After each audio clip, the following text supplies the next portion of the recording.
Shavua Tov. Shavua Tov. Eh oui, on se revoit maintenant 2 fois par semaine parce que il y a une paracha, on est d'accord, mais il y a la paracha selon la paracha et la paracha selon Ramban. Alors, on a la paracha, l'histoire de la paracha, Et avec comment Fabrice nous l'explique bien, ouais. et on essaie de voir Est-ce que aussi... tu peux dire Rav Fabrice? Ah, ça fait bien. Ça va bien ou pas? Rav Fabrice, ça fait Ouais, bien. tu peux m'appeler Moshe, c'est mon nom en hébreu, Rav Moshe. Ah ouais, t'as vu, hein? Ah, c'est pour ça que tu défends Moshe Rabbeinu. Non, pourquoi je défends Rachel Imenu aussi, et pourtant je m'appelle pas Rachel, voilà. En tout cas, Parashat Vayeshev, il y a une histoire que bien sûr qui secoue beaucoup de monde. Ouais. Comment Yehuda, il va voir une femme qu'on appelle Zona. Oui. C'est bizarre. Alors, pour ceux qui n'ont pas écouté notre autre... Donc, vaut mieux voir d'abord l'autre petit... Voilà, regardez l'autre avant la paracha de Shavua, avant de regarder celle-là. Maintenant, si vous ne l'avez pas vu, on fait un résumé en 30 secondes. Donc, Yehuda, quand... Il m'a pas laissé. Hein. Alors, le passouk nous dit que quand ils ont voulu tuer Tamar parce qu'elle était enceinte, et on se demandait comment elle est enceinte, puisque son mari, le premier est mort, le deuxième est mort, et elle attend le yiboum du troisième frère, comment elle est enceinte. Donc, le juge, c'était Yehuda, dont la Torah raconte que c'est lui qui était avec elle, et elle n'a rien dit. Elle a dit, reconnais ce qui est dans mes mains. Et Yehuda, il a dit, tzadka mimeni. C'est de quoi tzadka mimeni? Elle a plus raison que moi. Ou elle a raison de moi. Alors, il y a une explication. Elle a raison. Mimeni, c'est de moi. Il y a une explication, et c'est ça le Ramban qui dit, elle a plus raison que moi. Qu'est-ce qu'il dit le Ramban? Moi, je me suis trompé. Et elle a eu raison. Puisque le troisième frère devait faire Yiboum, j'aurais dû donner le troisième. Comme je ne l'ai pas donné. Elle méritait ce qu'elle a eu. Donc, qu'est-ce qu'elle fait? Elle est venue me voir, elle s'est cachée. Et moi, j'étais avec elle. Et j'aurais pas dû. Pourquoi j'aurais pas dû? Parce que c'est mon fils qui aurait dû. Mais la grande question, elle est, mais comment Yehuda, il fait quelque chose comme ça qui a l'air interdit? Et qui est aujourd'hui, d'ailleurs, interdit. Et comment il a pu le faire en sachant que c'était... quand il est parti vers cette prostituée, cette femme qui était déguisée en prostituée, que n'en était pas une, comment il a pu comprendre que c'était sa destinée, en fait, qu'il fallait passer par là, et comment, là, au tribunal, il n'a pas compris que c'était de lui l'enfant. Alors, nous savons qu'un homme n'a pas le droit de se marier avec la femme de son frère. C'est-à-dire que si un frère divorce sa femme, son frère ne peut pas la prendre. Elle reste interdite à tous les frères toute la vie. Sauf si... Même s'il meurt, s'il a des enfants, elle peut pas se marier avec son frère. Ouais. Elle est à lui et pas à un autre. On est d'accord. Le seul cas, c'est quand il n'a pas d'enfant. On veut que elle ait un enfant de la même descendance. Donc, son frère y prend. La Torah nous dit qu'un frère, mais pas le père. Mais avant Matan Torah, on prenait l'idée de la famille, donc même pas le frère, mais le père. C'est ça que le Ramban dit, c'était le minag, que c'était le frère ou le père ou un autre de la famille. Et Yehuda, et nous dit le Midrash, c'est le premier qui a accompli la mitzvah de Yiboum. Donc on voit l'acte comme un acte de mitzvah de Yiboum pour donner un nom à cette femme de cette famille.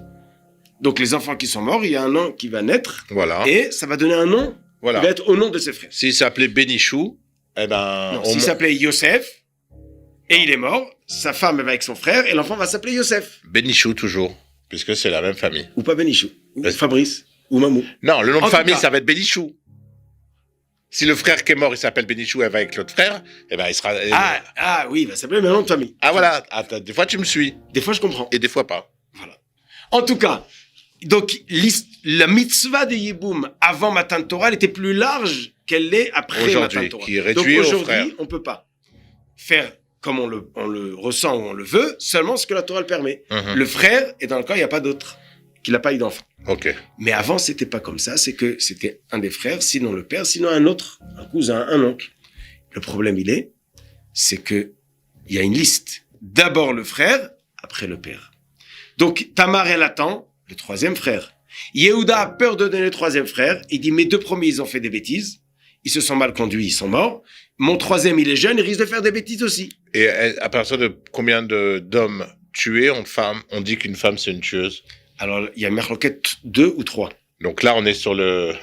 On est le Ghoul. Oh, donc il a eu peur pour son troisième fils, peut-être. Voilà. Alors, Amani dit, donc qu'est-ce qu'il a fait, Yehuda? Il est passé directement au prochain. C'est qui le prochain? C'est lui. C'est lui. Mhm. Donc, il a dit, la mitzvah, elle va te faire avec lui. Quand elle est enceinte, il n'a pas reconnu.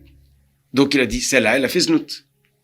Qu'est-ce qui s'est passé? Mais Hachem, le malach, l'a poussé vers cette femme-là, dans ce carrefour, pour que Béhémet, il y a un nom à cette famille. Mhm. Et c'est ça qu'il dit le Ramban. Elle dit, Tzadka mimene, elle a plus raison que moi. Oui. Moi, j'ai passé l'étape de pas donner mon fils.